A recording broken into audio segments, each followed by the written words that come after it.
A narcissist's control is not based on brute force, nor is it reliant on explicit demands. It is something far more insidious, more difficult to detect, and therefore much harder to escape. The essence of narcissistic control lies in a series of carefully constructed psychological mechanisms: manipulation, gaslighting, emotional exploitation, all of which function to erode your sense of reality and ultimately your sense of self. It is this erosion, this slow, imperceptible dismantling of personal agency that keeps a person ensnared. At the core of this dynamic is the narcissist's relentless pursuit of dominance. Now, this is not necessarily the overt, grandiose display of power one might associate with dictators or tyrants. Rather, it is a subtler, more psychological form of control.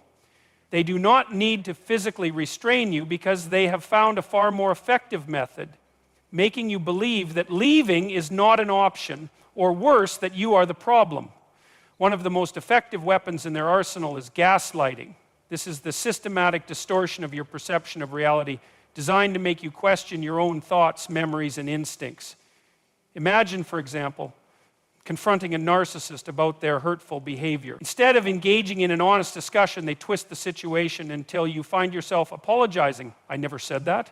You're too sensitive. You're imagining things." These phrases, repeated over time, create doubt. And once doubt takes root, once you begin to distrust your own perceptions, the narcissist no longer needs to exert effort to control you. You do it for them. This psychological warfare extends beyond just confusion. Narcissists are highly skilled at emotional exploitation. They identify your insecurities, your vulnerabilities, the wounds you may not even be fully aware of yourself, and they use them as leverage. If you fear abandonment, they will create scenarios that make you feel as though you are constantly on the verge of losing them. If you crave validation, they will ration it carefully, offering just enough to keep you dependent, but never enough to allow you to feel secure. It is a cycle of intermittent reinforcement, much like a gambler at a slot machine, winning just often enough to stay invested, even when the losses outweigh the gains. There is something profoundly existential about this kind of control. It is not merely a matter of power dynamics, it is about identity itself. The narcissist's goal, whether consciously or unconsciously, is to become the central figure in your psychological landscape. They seek to dictate not only how you behave, but how you see yourself, how you interpret the world. And once they achieve this, once your identity is molded to revolve around their needs, walking away feels less like a decision and more like an impossibility. After all, if your sense of self has been constructed through the lens of their approval, who are you without them? This is why walking away is so profoundly disruptive to the narcissist. Their power does not come from physical constraint, but from psychological entanglement. When you leave, you are not just removing yourself physically, you are dismantling the entire structure of control they have spent so much time constructing. They are not just losing a person, they are losing the validation that sustains their fragile ego. And that is something they cannot tolerate. The moment you recognize this, the moment you understand that their power over you is not real but an illusion, sustained by your continued participation, you have already taken the first step toward freedom. And that realization, the recognition that you can, in fact, walk away, is the one thing they cannot afford for you to see. The narcissist's control is sustained by one thing above all else: your attention. This is the oxygen that keeps their manipulations alive, and without it, their ability to influence you withers. What many people fail to realize is that a narcissist does not care whether that attention is positive or negative. Admiration feeds them, yes, but so does your pain, your frustration, and even your anger. As long as they occupy your thoughts and dictate your emotional responses, they remain in control. This is why walking away is not just an act of defiance, it is the one move that strikes at the very heart of their power. To understand why this works, you first need to grasp the fundamental insecurity that lies beneath the narcissistic facade. Despite their outward appearance of confidence, sometimes even superiority, narcissists are profoundly fragile. Their sense of self is not stable. It is not rooted in an intrinsic understanding of their worth. Instead, it is constructed almost entirely through external validation.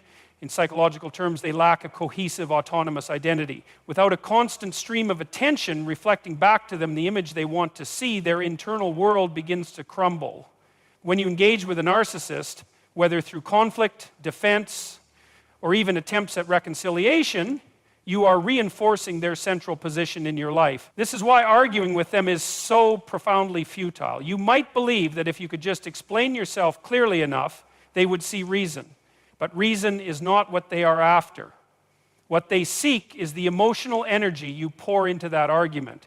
Whether you are begging for understanding or accusing them of wrongdoing, you are still tethered to them. And that tether is what they rely on to maintain control. Walking away severs that tether. It removes the one thing they cannot generate for themselves, external validation. This is why narcissists often react with such intensity when they sense you pulling away. They may escalate their manipulations, become crueler, or even in some cases, shift to a posture of sudden remorse and affection. This is not genuine self-reflection. It is a survival mechanism. Because if you truly remove your attention, they are left alone with the one thing they cannot face, themselves. Consider what happens when you refuse to engage. Without your reactions to mirror back their desired image, their carefully curated sense of superiority begins to erode. And what lies beneath is not strength, it is emptiness. This is a key point to understand. A narcissist's power is not intrinsic. It does not exist independently. It is entirely contingent on your willingness to participate in the dynamic. The moment you withdraw that participation, their power collapses. This explains why indifference is far more damaging to them than outright confrontation. If you fight back, they still matter. If you rage against their injustice, they are still at the center of your world. But if you walk away without explanation, without emotional fanfare, what you are signaling is that they no longer have influence over your reality. And that is intolerable to them. Philosophically, this touches on a profound truth about human relationships. Control cannot exist in a vacuum. It requires consent, sometimes implicit, sometimes explicit. And while a narcissist will do everything in their power to obscure this fact, the reality remains. You can withdraw that consent at any moment. You are not bound to their version of reality unless you choose to be. Of course, walking away is not easy. It requires confronting your own fears, the fear of loss, the fear of being misunderstood, the fear that maybe, on some level, they were right about you. And those fears are not trivial, but they are also the very chains that keep you bound. What you must understand is that the narcissist depends on those fears. They exploit them precisely because they know that as long as you remain uncertain, you will remain present. But the moment you choose to walk away, you send a message that is both simple and devastating. You no longer define me. And for a narcissist, there is no greater law. Emotional detachment is not simply the act of stepping away from someone physically. It is the deliberate withdrawal of your emotional energy, your psychological investment. This is where many people misunderstand the true nature of breaking free from a narcissist's control. Walking away is not just a physical departure. It is an internal shift where you no longer allow their words, actions, or manipulations to occupy space in your mind. And it is that withdrawal, this cutting of emotional ties, that dismantles their hold over you in a way nothing else can. Narcissists do not merely want your presence, they want your emotional engagement. Whether it comes in the form of love, fear, anger, or even hatred, what matters is that you are still emotionally entangled with them. As long as you are reacting, whether you are defending yourself, explaining your feelings, or seeking their approval, they remain in control. It is this emotional entanglement that sustains their power because it keeps you locked in a cycle where your sense of self is, at least in part, defined by their perception of you.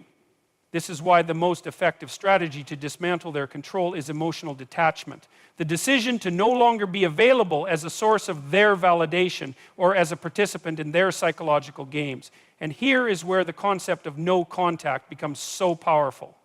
It is not just about blocking a phone number or avoiding certain spaces. It is about refusing to invest any more of your mental and emotional energy into them. When you stop engaging, when you refuse to be drawn into their drama or manipulated by their provocations, you are disrupting a core mechanism of their control. And this is something the narcissist cannot tolerate. Their entire psychological structure is built around the need to extract emotional energy from others to maintain their fragile self-permission. Without your responses, without the fuel your attention provides, that structure begins to weaken. This is why, when you begin to detach, a narcissist will often escalate their behavior. You may see sudden shifts, more intense manipulation, grand gestures of affection, or even outright cruelty. This is not because they care or because they have changed. It is because they are desperate to re-engage you emotionally. They cannot afford to lose the power your attention gives them, and so they will do whatever is necessary to pull you back in. It might come in the form of guilt, reminding you of everything they have done for you, or it may be rage attacking your character to provoke a defensive response. And if those fail, they may suddenly become charming again, offering apologies they do not mean, hoping that you will return to the familiar dynamic. What is critical to understand here is that your emotional detachment is the one thing they cannot control. They can manipulate your environment, they can twist words, they can play on your insecurities, but they cannot force you to care. And when you reach the point where you no longer invest your emotional energy in their reactions, you have taken away their most powerful weapon. Philosophically, this speaks to a deeper truth about human freedom. No one, no matter how manipulative, can own your thoughts or dictate your emotional reality unless you allow it. Viktor Frankl, a psychiatrist and Holocaust survivor, articulated this beautifully when he said, "Everything can be taken from a man but one thing, the last of the human freedoms, to choose one's attitude in any given set of circumstances, to choose one's own way." That choice to withdraw your emotional investment is the ultimate form of liberation from narcissistic control. But detachment requires discipline. It is not always easy to resist the pull of their provocations, especially when you have spent so much time emotionally entangled. There is a part of you that may still want to be understood, to have your pain acknowledged, to see them change. And that longing makes you vulnerable. The moment you engage, even if it is just to defend yourself, you give them a foothold back into your emotional world. What you must recognize is that you do not owe anyone continued access to your mind and heart simply because they demand it. You are under no obligation to keep explaining yourself to someone who is committed to misunderstanding you.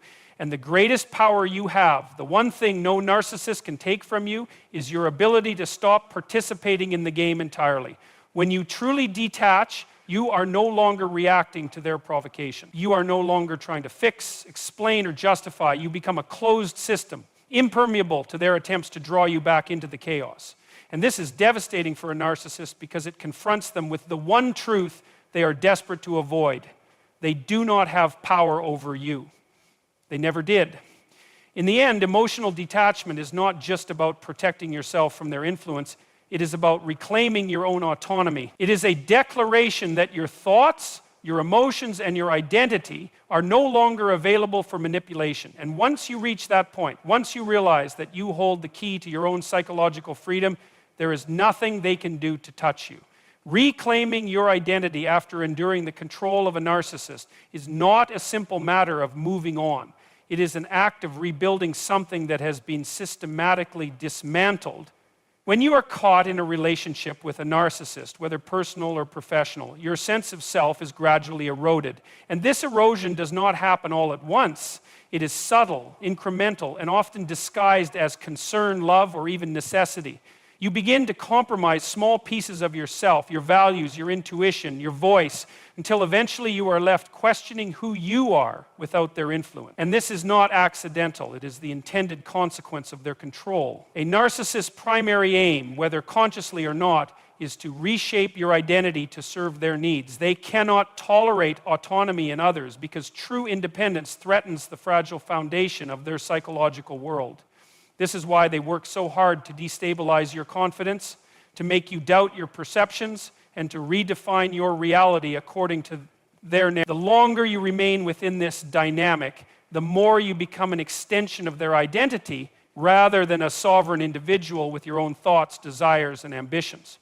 One of the most profound consequences of this psychological entanglement is that you begin to internalize their voice. Even after you walk away, their judgments, criticisms, and manipulations echo in your mind.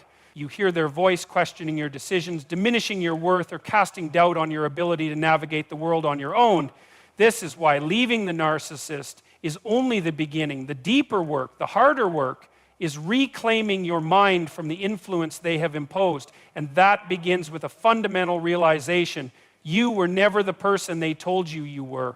The version of yourself they projected onto you, the too sensitive, too difficult, never enough narrative, was not a reflection of reality. It was a carefully crafted illusion designed to keep you small, compliant, and dependent.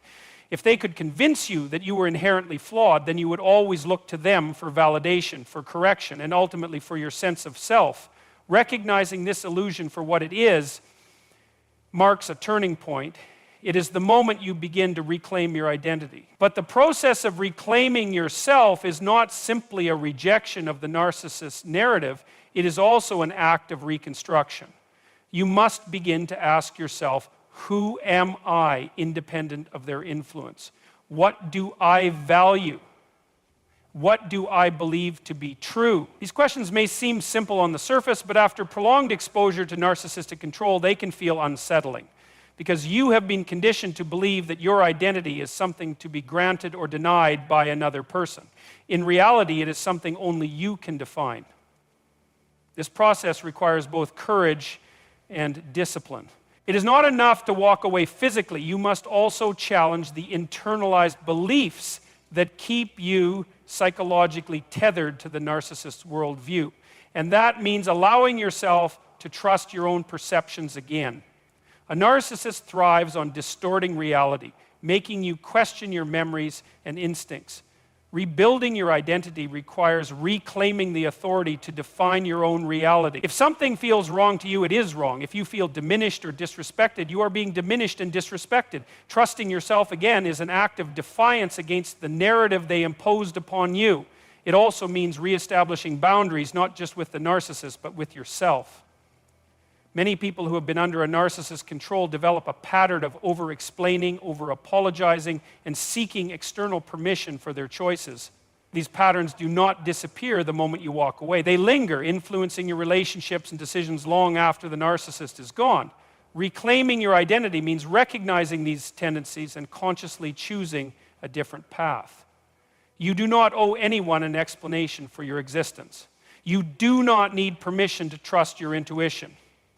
And you are not required to justify your boundaries to anyone unwilling to respect them. But perhaps the most transformative aspect of reclaiming your identity is rediscovering your own agency, the recognition that you are, and always have been, the author of your own life.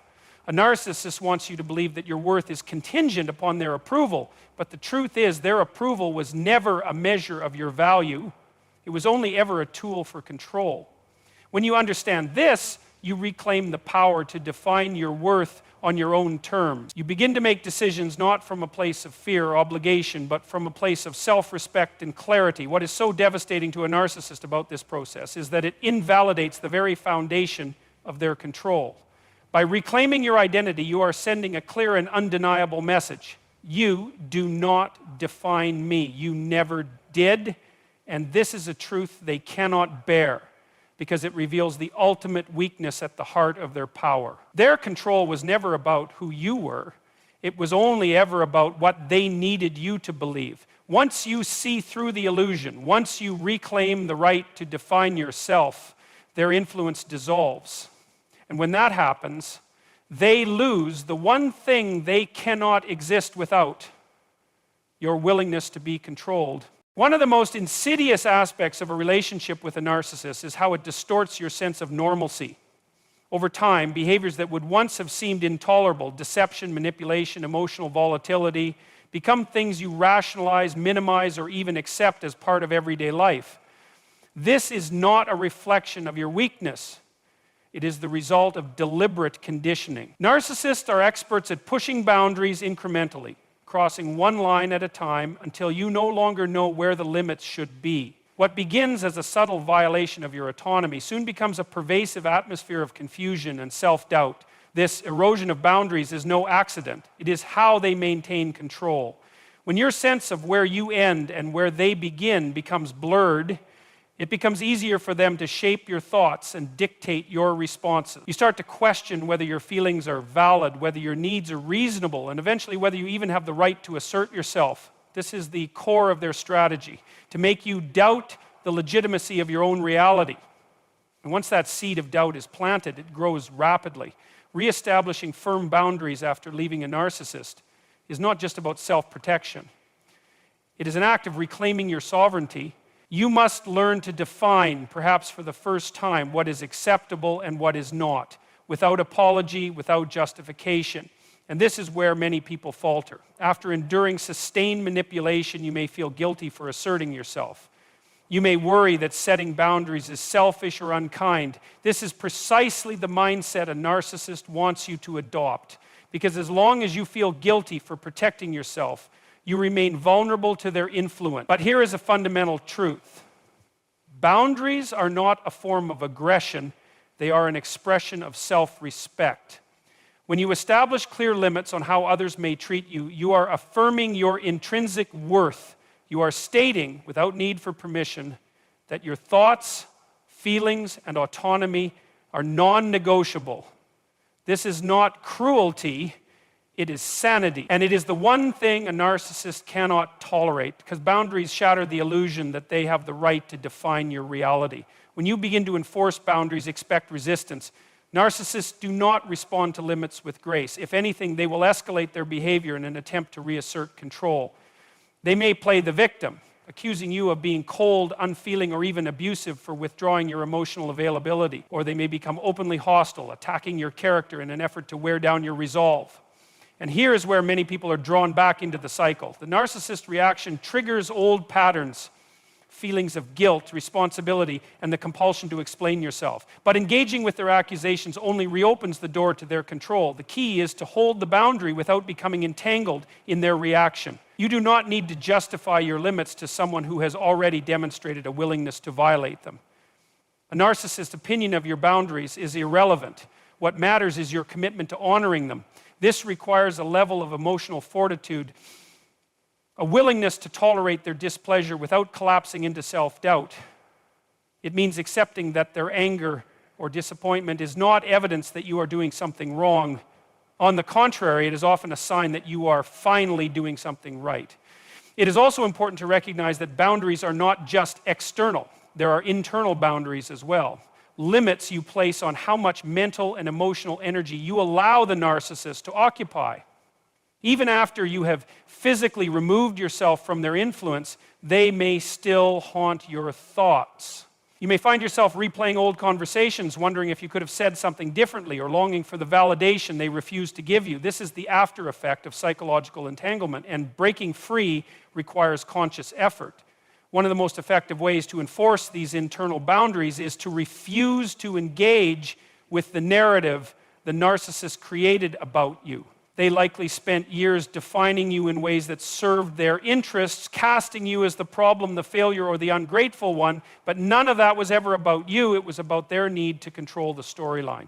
When you reject that narrative, when you stop seeking their validation, you reclaim the authority to define yourself. And this extends beyond the narcissist.